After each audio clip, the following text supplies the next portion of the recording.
J'espère que vous êtes bien assis, parce qu'aujourd'hui on va ouvrir des portes, poudrer des monstres et trouver des trésors. Et c'est tout.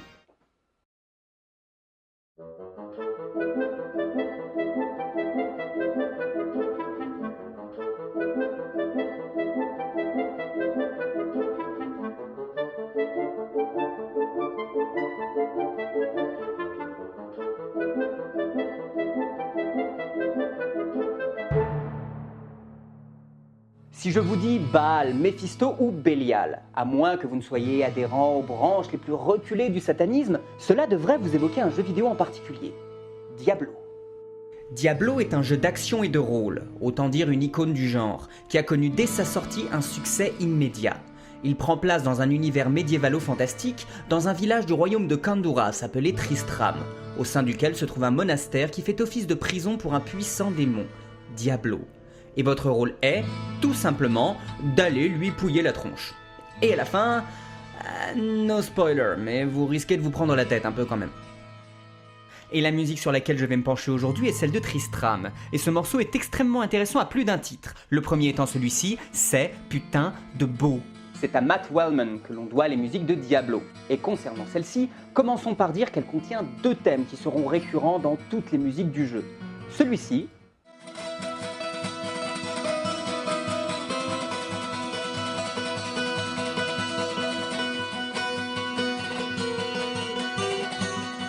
et celui-là.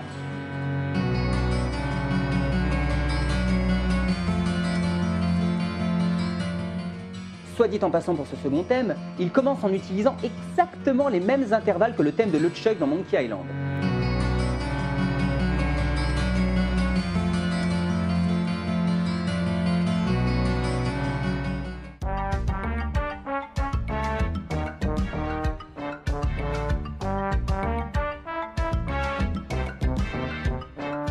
Je crois que cela montre bien que les mélodies seules ne suffisent pas et que le climat de la musique est tout aussi important.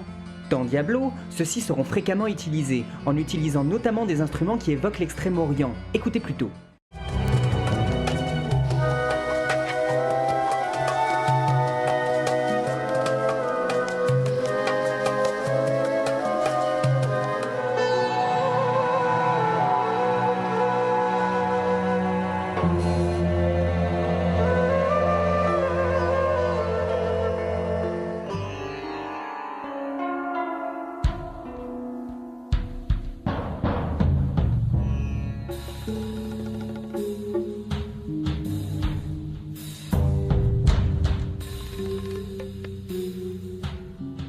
L'emploi de ces instruments ne sera d'ailleurs pas le seul élément de la musique à fleurer bon l'Inde, mais je reviendrai là-dessus un peu plus loin dans la vidéo.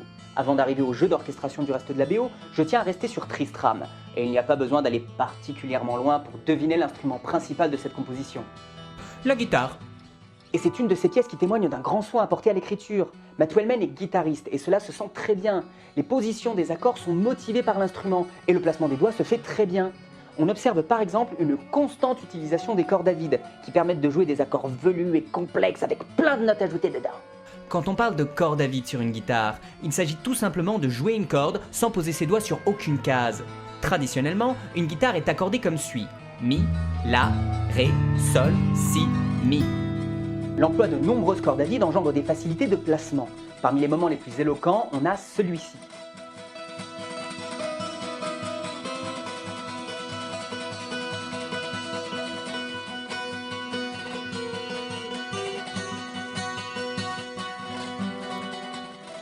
Il repose sur la corde de Mi jouée à vide, tandis que celle du Si descend une mélodie. Puis, la corde du Si jouée à vide, tandis que celle du Mi poursuit la descente de la mélodie. Et le cas n'est pas isolé. Les accords en apparence très riches que l'on entend au début de la musique sont en réalité très simples à jouer, car ils utilisent beaucoup les cordes à vide. Autre élément guitaristique important, l'utilisation des harmoniques.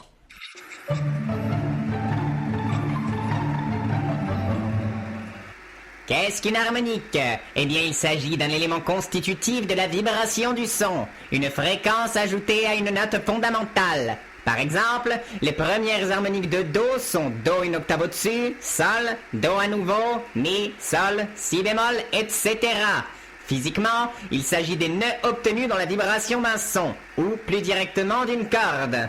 Dans le cas d'un instrument à cordes, si l'on place son doigt sur le nœud de cette vibration, on obtient une harmonique qui, puisqu'il ne s'agit pas du son fondamental, a une sonorité particulière qui peut être utilisée dans la composition. Cette technique est fréquemment utilisée au violon et encore plus à la guitare.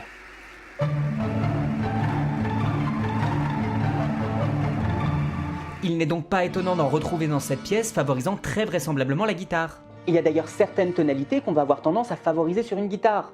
Je ne vais pas rentrer dans les détails, mais il est par exemple beaucoup plus facile de jouer en La mineur ou en Mi mineur, ce qui m'amène à souligner quelque chose. Malgré ses couleurs particulières et ses dissonances, cette pièce est parfaitement tonale. Une tonalité élargie, certes, mais tonale.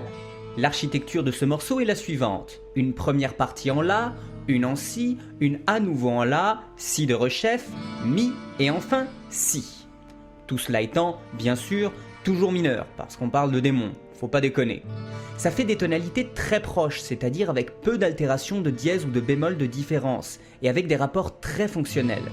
Les enchaînements que l'on retrouve au sein de ces parties sont parfois délicats, mais l'architecture globale du morceau et les articulations sont très tonales. Par exemple, on ne passe pas d'une partie sur l'autre comme un barbare, et les modulations sont toujours très claires et très propres. Parfois, c'est un peu torturé.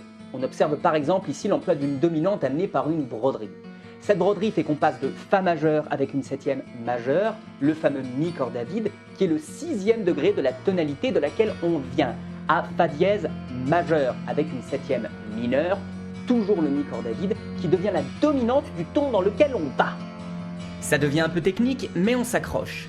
Nous sommes en La mineur, et parmi les accords que l'on peut utiliser dans cette tonalité figure Fa majeur. Rajouter la septième à cet accord ne pose plus de problème à des oreilles contemporaines. Il s'agit ici de la septième majeure, qui est celle qui figure dans l'échelle de notes disponibles en La mineur, c'est-à-dire la note Mi. Dans le cas présent, on l'appelle une septième d'espèce, c'est-à-dire une septième qui n'a pas de fonction tonale, mais uniquement de couleur. Eh bien, en opérant un glissement chromatique de l'accord de Fa vers un accord de Fa dièse, ce qui s'entend très bien, mais en conservant le Mi, qui est une corde à vide et donc facile à jouer à la guitare, on transforme cet accord de septième d'espèce, avec une septième majeure, en un accord de septième de dominante, avec une septième mineure. Cet accord-ci a une direction très claire. Écoutez, si je le joue, l'oreille trouve naturel de le résoudre sur l'accord qui suit. Voilà, cela peut sembler un peu compliqué d'un point de vue théorique, mais l'oreille le justifie très bien. Et pour revenir aux modulations, des fois, pour moduler, il utilise des accords de 7 barrés. Oh, c'est tout, c'est juste pour parler de l'accord de 7 barrés, c'est gratuit. On peut entendre un mouvement descendant, aidant à la sensation de modulation, et ce, à 2 reprises dans le morceau. Ce sont typiquement des procédés qu'on le retrouve dans des musiques très tonales, même si dans le deuxième cas, cela se fait sur un mode avec une carte augmentée, ce qui est plutôt inhabituel. En parlant de mode... Non, c'est bon, je me fais diffuser une fois par vidéo, c'est suffisant. Un mode, pour simplifier, c'est une échelle de notes dans laquelle on va aller piocher, et qui n'est ni la gamme majeure, ni la gamme mineure. Parce que sinon, on appellerait ça la gamme majeure et la gamme mineure. Dans le cas de Diablo, on en trouve un très intéressant. Le voici. Et ce mode a une couleur très orientale. Et vous savez quoi? Ce n'est pas étonnant, parce que c'est effectivement un mode oriental. Il s'agit d'un raga. Un raga, c'est tout simplement un mode indien. Et pour vous donner son nom... voilà, je voudrais pas me faire un claquage de langue. Cette gamme se caractérise par 2 secondes augmentées, que l'on retrouve ici et là. La première engendrant une carte augmentée avec la tonique. Une carte augmentée, ça sonne comme ça. C'est spécial. Comme je le disais, les instruments orientaux que l'on entend tout le long du jeu ne sont donc pas les seuls éléments du type. La musique elle-même est construite comme ça, et même à la guitare, on retrouve des couleurs évocatrices, comme dans ce passage.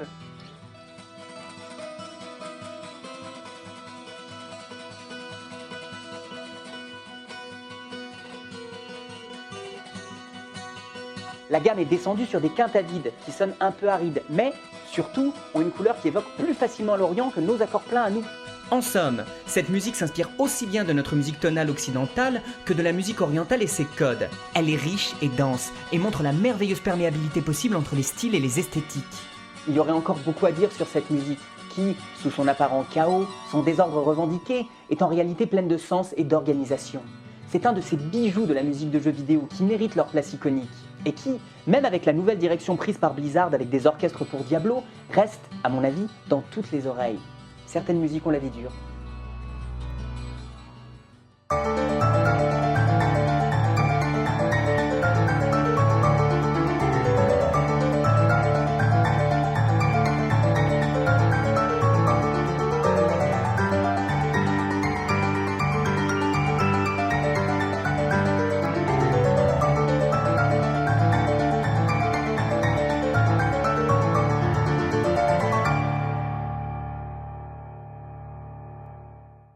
Salut tout le monde! Je prends quelques instants pour vous dire 2 ou 3 petites choses avant la musique, mais rassurez-vous, je serai rapide.